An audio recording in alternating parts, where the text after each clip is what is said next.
आमचं love marriage होतं. कॉलेजला दोघं बरोबरच होतो. मी रस्ता क्रॉस करत होतो आणि ती मुलगी बाजूने जात होती, टू व्हीलरवरती जात होती आणि तिनं मला बघितलं आणि मला बोलली ती त्यावेळेस की ए गावठी, तुला कळत नाही का. इमोशनल आहे, भावनिक आहे खूप. शून्यातनं सुरुवात केली होती. आज ते ब्रँड जे आहेत त्यांची उलाढाल करोडोंमध्ये आहे. पण मग हे जेव्हा स्वतःला वाटतं की आपण ह्या लेवलला जेव्हा पोहोचतोय तर ह्या लेवलला पोहोचताना आपले पाय नेहमी जमिनीवरतीच असले पाहिजेत. शेवटी कसं आहे ना मित्रांनो, सफर सुहाना होगा ना तो मंजिल भी सुहानी होगी.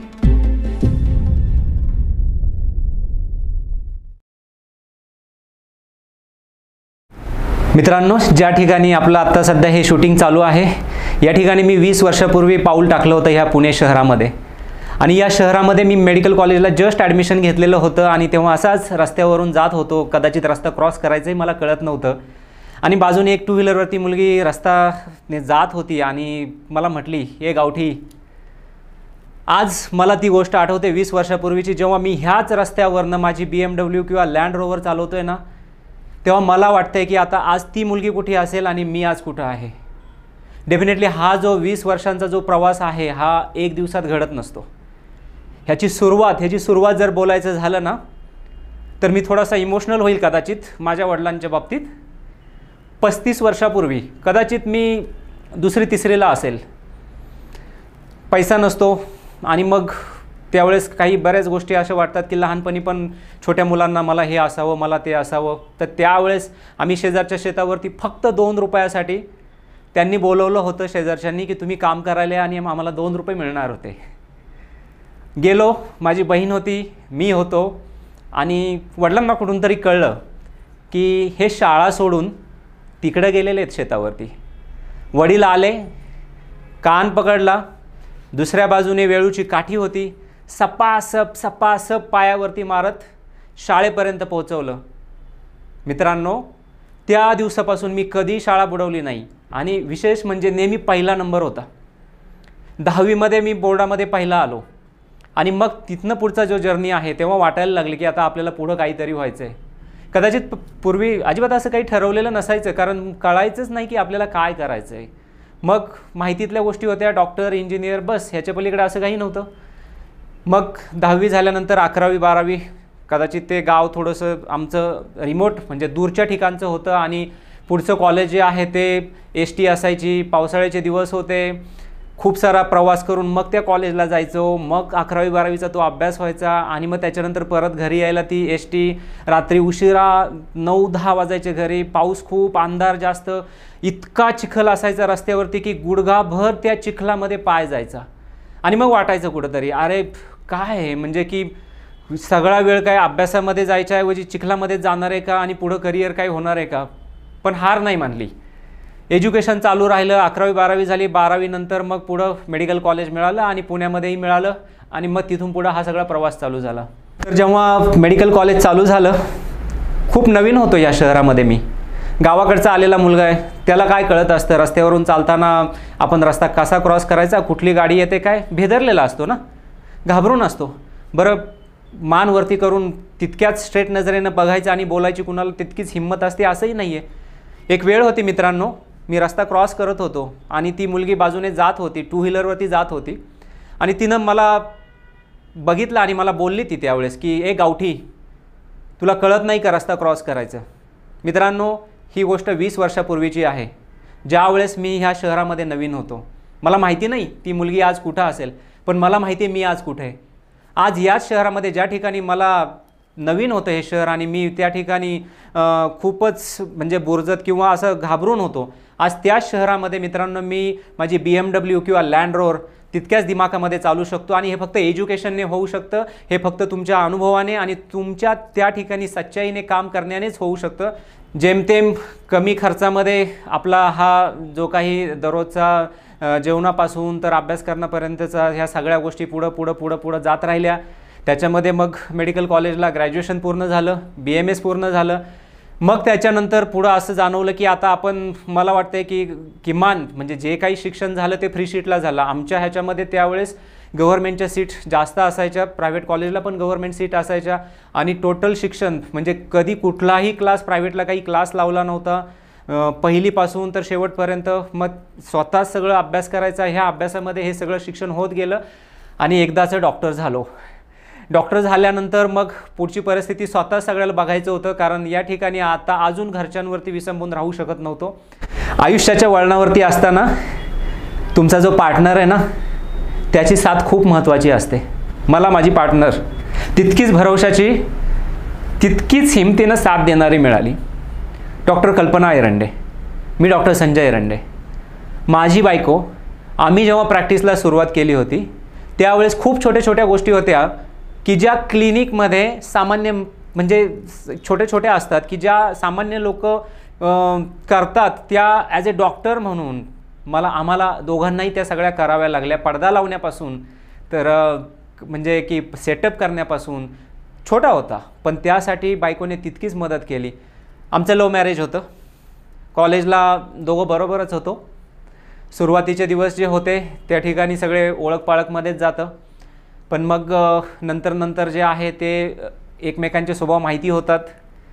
सुरुवातीला शहरामध्ये नवीन असल्यामुळं कदाचित मी तितकासा बोलका नव्हतो. ती बोलकी होती.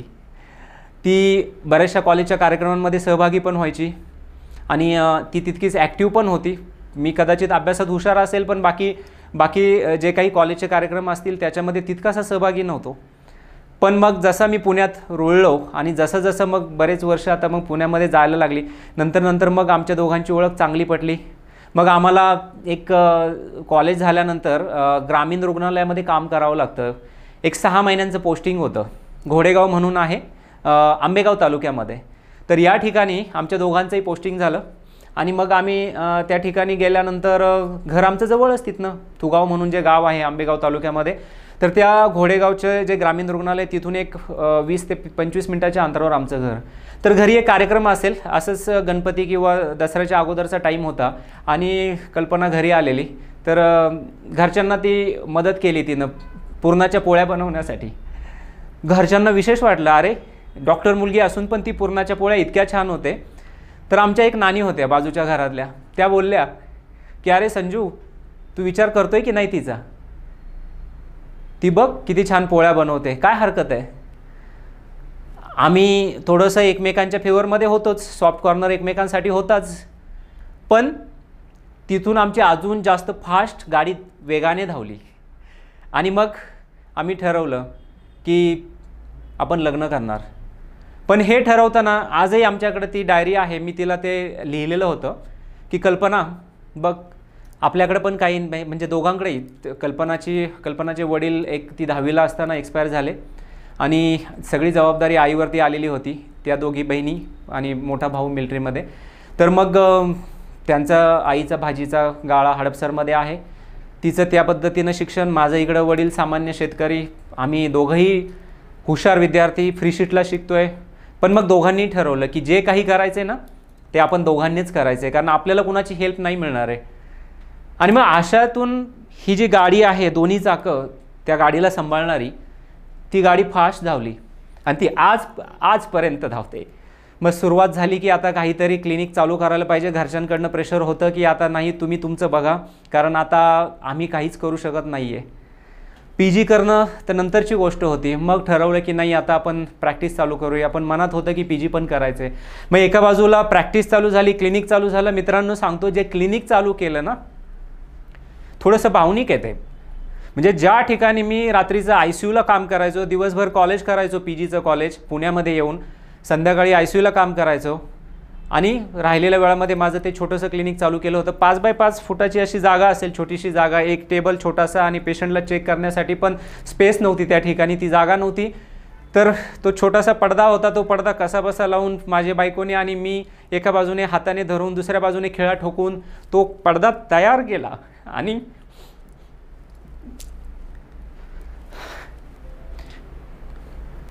इमोशनल आहे, भावनिक आहे खूप. शून्यातनं सुरुवात केली होती. फक्त 10,000 रुपये मला त्या ICUला काम करणारे जे डॉक्टर होते त्यांनी दिलेले होते. त्यातले 5,000 रुपये मी त्या सेटअपसाठी दिले. जो सेटअप एक मित्राचा होता ज्याने ती प्रॅक्टिस चालू केलेली होती आणि राहिलेले 5,000 डिपॉझिट म्हणून त्या ओनरला दिले. तर मित्रांनो 10,000 रुपयातून हा प्रवास चालू झाला. 15 रुपये इंजेक्शन देण्याचं घ्यायचे. त्यावेळेस ज्या ठिकाणी प्रॅक्टिस आमचं क्लिनिक चालू केलं होतं आम्ही, ते भोसरी ज्या ठिकाणी आहे पुण्यामध्ये, त्या ठिकाणी MIDC आहे, मोठी MIDC आहे. ह्या MIDCमध्ये कामगार लोक असतात, त्यांना हाताला लागणं वगैरे, काम करताना इंडस्ट्रीमध्ये इंजुरी होतात. मग हे पेशंट किंवा एक गरिबांची वस्ती होती त्या ठिकाणी. तर ह्या वस्तीमध्ये त्यांचे इतके सारे प्रॉब्लेम की ज्याच्यासाठी त्यांना पैसे खर्च करणं शक्य नसतं. आम्ही सांगतो 2006 साली जेव्हा सुरुवात केली, घरी जाऊन आम्ही डिलिव्हरी करायचो. 500 रुपयामध्ये पेशंटची डिलिव्हरी केलेली आहे. त्या ठिकाणी लोकांकडे ते 500 रुपयेसुद्धा, ते बाळ झाल्यानंतरचे डिलिव्हरी आम्ही जेव्हा घरी जाऊन करायचो, ते 500 रुपयेसुद्धा द्यायला त्यांच्याकडे नसायचे. काहींकडे असायचे, काहींकडे नसायचे. चालू राहिलं. मग ह्या सगळ्या प्रवासामध्ये हळूहळू आम्हाला जाणवायला लागलं की आम्ही आता त्या डोमेनमध्ये, त्या एरियामध्ये एक्सपर्ट होतो आहे. साईड बाय साईड बायकोचंही PG चालू होतं, माझंही PG जवळपास कंप्लीट होत आलं. आणि मग त्या ठिकाणी आता आमची 100च्या वरती पेशंटची प्रॅक्टिस गेली. मग आता स्वतःकडे थोडीशी पॉवर आल्यासारखं वाटायला लागलं. आणि मग असं वाटायला लागलं की आता अजून आपण थोडंसं सुपर स्पेशालिस्ट व्हायला पाहिजे. आमचा अनुभव तर होताच पेशंटचा, दिवसाचे 100 पेशंट असायचे. हा सगळा अनुभव, डिलिव्हरी वगैरे, त्याच्यानंतर मग प्रेग्नन्सीचे प्रॉब्लेम्स, मूल न होणं हे प्रॉब्लेम्स, ह्याच्यातून शिकत गेलो. मग हे सगळं शिकताना परत अजून थोडीशी डिग्री मिळवली.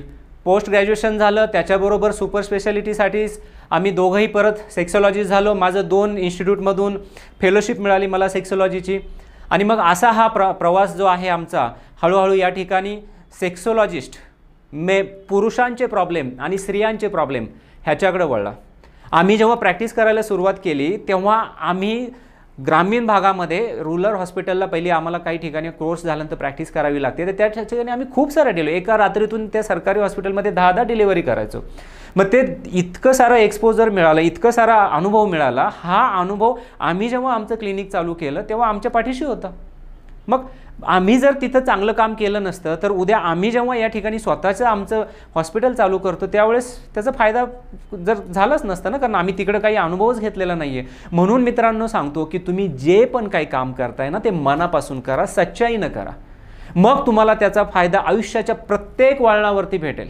का? कारण वळणावरतीच गाडी चुकणार असते ना, आणि तुम्ही त्या ठिकाणी अनुभव नसाल ना, तर ते वळण तुम्हाला दुसरीकडे घेऊन जाऊ शकतं. तर विशेष म्हणजे की मला आठवतं आहे की डिलिव्हरीचा पेशंट मला सांगितलं गेलं की सिस्टरकडनं, डॉक्टर पेशंट डिलिव्हरीच्या टेबलवरती आहे आणि ब्रीच प्रेझेंटेशन आहे.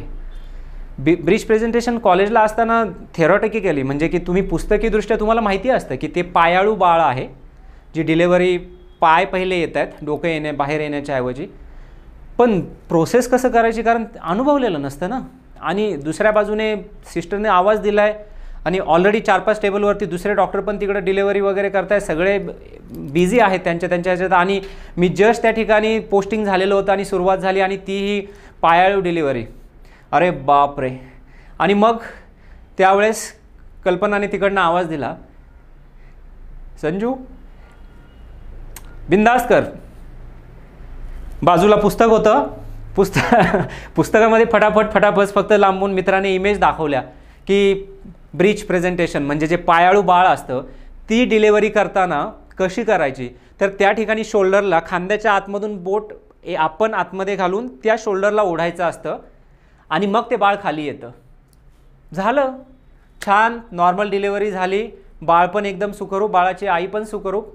आणि अशा पद्धतीनं मग ह्या प्रवासाची आमची सुरुवात झाली की जिथं पहिल्यांदा ती डिलिव्हरी करताना अनुभव तेवढा नसताना एक कॉन्फिडन्स, जो विश्वास, आत्मविश्वास जो मिळाला, मग स्वतःच्या प्रॅक्टिसमध्ये पण ते जाणवलं की त्या ठिकाणी सुरुवात करताना आम्ही सगळे पेशंट ग्रामीण रुग्णालयातून आलेला असतो, खूप सारं एक्सपोजर आणि अनुभव पाठीशी घेऊन आलेला असतो आणि बिनधास्त प्रॅक्टिस. मी मगाशी जसं म्हटलं की खूप साऱ्या डिलिव्हरी, त्याच्यानंतर खूप सारे क्रिटिकल पेशंट, इमर्जन्सी पेशंट, शॉकमधले पेशंट. शॉकमधले म्हणजे की ते पेशंट बेशुद्ध झालेला असतो, आपल्याला माहिती नसतो कशामुळे बेशुद्ध झालेला आहे तो.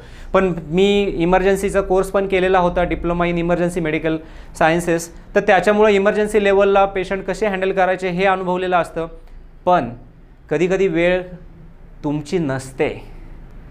एक पेशंट होता, ॲनाफिलॅक्टिक शॉक म्हणतात त्याला, म्हणजे की इंजेक्शन दिल्यानंतर तो पेशंट डायक्लोफेनॅक म्हणून पेन किलरचं इंजेक्शन येतं. तो पेशंट बराच वेळा ह्याच्या अगोदर माझ्याकडे आलेला होता. त्या पेशंटला ते इंजेक्शन दिले गेलेलं होतं, पण हे इंजेक्शन घेतल्यानंतर 100 वेळासुद्धा घेतल्यानंतर 101व्या वेळीसुद्धा तो पेशंट त्या इंजेक्शनची रिॲक्शन येऊ शकते. आणि यस, त्या पेशंटला ती रिॲक्शन आली. थोड्या वेळात तो पेशंट इंजेक्शन घेतल्यानंतर बाहेर गेला आणि परत जेव्हा आतमध्ये आला त्यावेळेस पेशंटने सांगितलं की मला चक्कर येते, माझ्या अंगावरती खाज येते, मला काही सुधरत नाही आहे. पेशंटला टेबलवर घेईपर्यंत पेशंटचं BP लागत नव्हतं. इमर्जन्सी ट्रीटमेंट त्या ठिकाणी जे काही इंजेक्शन द्यायचे होते, जी काही इमर्जन्सी प्रोसिजर करायची होती ती सगळी त्या वेळेला केली आणि त्या पेशंटला माझ्या गाडीमध्ये टाकलं आणि सुपर स्पेशालिटी हॉस्पिटलमध्ये मी स्वतः नेलं. पुढच्या 2 तासामध्ये तो पेशंट स्टेबल झाला आणि त्याच्यानंतर 2-3 दिवसांनी तो डिस्चार्ज पण झाला. ही जी केस होती ही आयुष्याला खूप शिकून गेली की पेशंट, आपण नेहमी म्हणतो की प्रत्येक पेशंट वेगळा असतो, पण ह्या केसमध्ये तर असं होतं की एकच पेशंट हा वेगळा असू शकतो. आणि त्यावेळेस कळलं की इमर्जन्सी मॅनेजमेंट तुम्ही कितीही चांगली केली तरी जर का स्वतःहून त्या पेशंटची काळजी जर तुम्ही घेतली नाही, कदाचित मी त्या वेळेला त्या पेशंटला इमर्जन्सी ट्रीटमेंट जी पाहिजे ती वेळेवर दिली नसती, किंवा मी माझ्या स्वतःच्या गाडीत घेऊन पटकन सुपर स्पेशालिटी हॉस्पिटलला घेऊन गेलो नसतो, तो कदाचित त्यावेळेस तो पेशंट दगावला असता. आणि डेफिनेटली ह्याच्यावरती आपण कितीही चांगले प्रयत्न केले तरी समाजामध्ये ही भावना असते की डॉक्टर रिस्पॉन्सिबल आहे. आणि आज आमचे जे क्लिनिक आहेत, पुण्यामध्ये आहे, मुंबईमध्ये आहे, ऑनलाईन प्लॅटफॉर्म आहे, आमचे स्वतःचे प्रॉडक्ट या फील्डमध्ये, म्हणजे काही मेडिसिन्स जे आहेत, औषधं आहेत, ते आम्ही स्वतःचे जे मॅन्युफॅक्चरिंग प्रॉडक्ट आहेत ते ह्या मार्केटमध्ये आणलेले आहेत.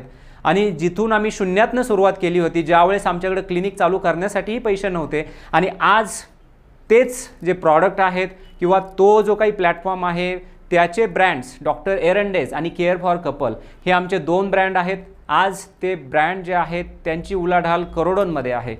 पण मग हे जेव्हा स्वतःला वाटतं की आपण ह्या लेवलला जेव्हा पोहोचतोय, तर ह्या लेवलला पोहोचताना आपले पाय नेहमी जमिनीवरतीच असले पाहिजेत. आपण कधीही त्या जगात वावरताना हवेमध्ये कधीच नाही राहिलं पाहिजे, कारण तुम्ही त्या हवेतून कधी जमिनीवरती येसाल सांगू नाही शकत आहे. आणि म्हणून पर्सनल टच, म्हणजे आम्ही जेव्हा आता पेशंटचे काउन्सिलिंग करतो, पाहतो की मेन अँड वुमेन्स प्रॉब्लेम्स, म्हणजे पुरुष आणि स्त्रियांचे प्रॉब्लेम जे आहेत हे खूप वाढत चाललेले आहेत. म्हणजे डिवोर्ससुद्धा खूप सारे व्हायला लागलेले आहेत. जेवढ्या काही केसेस केल्या आत्तापर्यंत, जे काही पेशंट पाहिले, मित्रांनो सांगतो की आत्ता सध्याला आमच्याकडे डिवोर्सचे पेशंट, म्हणजे की आत्ताचा काळ असा आहे की या ठिकाणी प्रत्येकाचं म्हणजे की सेल्फ अर्निंग झालेलं आहे. आणि लोकांची अशी धारणा झालेली आहे की डिंक म्हणजे काय, डबल इन्कम नो किड, म्हणजे त्यांना इन्कम तर पाहिजे पण मुलं नको आहेत. मग ह्याच्यामध्ये हे जे काही काम करत असतात ह्याच्यामध्ये प्रत्येकाला या ठिकाणी स्वतःचा एक इगो आहे, एक गर्व आहे.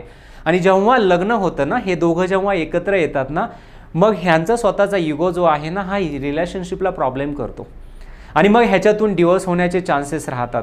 आमच्याकडे दर महिन्याला मित्रांनो 4-5 डिवोर्सचे पेशंट येतात. आणि काउन्सलिंग करणं म्हणजे त्यांची पहिली हिस्ट्री घेणं, मग लग्ना अगोदरची हिस्ट्री, लग्नानंतरची हिस्ट्री, आणि बेसिकली ह्यातून प्रॉब्लेम काय होतो की ह्यातून बरेचसे वर्ष असे जातात, मुलं होत नाहीत. घरून मग विचारलं जातं की आता अजून का मुलं होत नाहीत, कारण ह्यांच्यामध्ये अजून कुठलंही शारीरिक संबंध असणारं रिलेशनशिप प्रस्थापित झालेलं नसतं. आमच्याकडे केस आहे मित्रांनो, 17 वर्ष झाली लग्नाला आणि अजूनही त्यांच्यामध्ये ते शारीरिक संबंध प्रस्थापित झालेले नाही आहेत. का? कारण त्यांच्यामध्ये सुरुवात करताना दोघांनी एकमेकांना टाळलं आणि त्याच्यानंतर जेव्हा करायची वेळ आली तेव्हा ते आयुष्य बरंच पुढे गेलेलं असतं, वय पण वाढलेलं असतं आणि ह्याच्यामध्ये मग ही प्रोसेस कंप्लीट करायला जास्त अवघड जातं. आणि ह्या सगळ्या प्रवासामध्ये जसं हे 17 वर्ष तरी एकत्र राहिले, बरेचसे कपल 6 महिने खूप झाले मित्रांनो, 6 महिने मध्ये डिवोर्स होऊ शकतो. कारण लगेच आईकडे फोन जातो मुलीला, आई ह्यांच्याकडनं काही होत नाही असं दिसतंय, आणि आई त्याच्यापेक्षा जास्त विचार करते, त्याच्यापेक्षा भाऊ जास्त विचार करतात, वडील जास्त विचार करतात, आणि त्याच्यामुळं मग जे काही त्यांच्यामध्ये कन्व्हर्सेशन, जे काही त्यांच्यामध्ये संभाषण चांगल्या पद्धतीनं व्हायला पाहिजे ना, ते होत नाही. आणि मग त्या ठिकाणी ह्याचं रूपांतर, ह्या नात्याचं रूपांतर डिवोर्समध्ये व्हायला लागतं. तर मला ह्या गोष्टीचं खूप सुख वाटतं की महिन्याला आम्ही हे जे 4-5 दिवस बोलतोय, हे 4-5 दिवस मित्रांनो आम्ही थांबवतो, त्यांचं काउन्सलिंग करून, त्यांना ट्रीटमेंट देऊन, आणि आज ती लोक खुश आहेत, ज्याचं आम्हाला जितकं सुख वाटतं तितकंच आम्हाला त्यांचे आशीर्वाद पण आहेत. तर हे सगळं करत असताना तुम्ही किती सुखी राहता, पैसा हा नंतरची गोष्ट बनते. सुरुवातीच्या करिअरमध्ये ठीक आहे, पैसा आणि ह्या सगळ्या गोष्टी मॅटर करतात. तुम्ही करिअर घडत असताना तुमच्याकडे पैसा येत राहतो, पण एका वळणावर गेलं तुम्हाला कळतं की अरे ह्याच्यामध्ये आपण दुसऱ्यांना किती सुख देतोय ना, ते जास्त महत्त्वाचं आहे. आणि आम्हाला सध्याला असं वाटतं की हो, आम्ही हे केअर फॉर कपल म्हणून आमचा जो ब्रँड आहे, या ठिकाणी पुरुष आणि स्त्रियांचे जे प्रॉब्लेम आहेत किंवा त्याच्यामध्ये त्यांचे नातेसंबंध न जुळणं, हे जे प्रॉब्लेम आहेत, हे अनुभवाने आणि त्याबरोबर काउन्सिलिंग म्हणजे त्यांचं समुपदेशन आम्ही जेव्हा करतो, त्यांना आम्ही समजावून सांगतो, तेव्हा हे बरेचसे लग्न जे आहेत ही टिकतात. आणि मला असं वाटतं की सगळ्यांनी एकमेकांना जर समजून घेतलं तर ह्या जगातले बरेचसे प्रश्न मिटू शकतात. शेवटी कसं आहे ना मित्रांनो, सफर सुहाना होगा ना तो मंजिल भी सुहानी होगी. तुम्ही तुमचा प्रवास आहे ना हा खूप छान बनवा. शेवटी तुम्हाला जिथं पोहोचायचं आहे ना त्या ठिकाणी तुम्ही नक्की पोहोचणार. धन्यवाद. हा व्हिडिओ आपल्याला कसा वाटला ते आम्हाला कमेंट बॉक्समध्ये कळवा आणि आपल्या मित्रांबरोबर शेअर करायला विसरू नका.